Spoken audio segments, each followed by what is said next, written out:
સુરતથી સમાચાર મોટા વરાછામાં હત્યાનો ઉકેલાયો ભેદ પોલીસે આરોપી શાળા બનેવીની કરી ધરપકડ કાપોદ્રામાં રહેતા સાહિલ શર્માની હત્યા થઈ હતી અગાઉના ઝઘડાના સમાધાન માટે ભેગા થયા અને સમાધાન સમયે ફરી ઝઘડો થયો ચપ્પુથી હુમલો કરવામાં આવ્યો ત્યારે ગંભીર રીતે ઘાયલ સાહિલનું મોત થઈ ગયું હતું બંને આરોપીઓ ઉત્તમ જેના અને ગણેશ નાયક નામના ઈસમ છે બંને સંબંધમાં એકબીજાના શાળા બનેવી છે અને મૃતક જે છે તે યુપીનો વતની છે છેલ્લા ઘણા વર્ષોથી કાપોદ્રા વિસ્તારમાં રહેણાંક ધરાવે છે આરોપી તેમજ મૃતક બંને કાપોદ્રા વિસ્તારમાં રહેણાંક ધરાવે છે અને કેટલાક સમય પહેલાં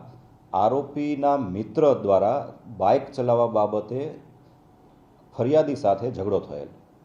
અને આ ઘટનાના સમાધાન માટે AR મોલ પાસે આરોપી તેમજ મૃતકની મિટિંગ થયેલી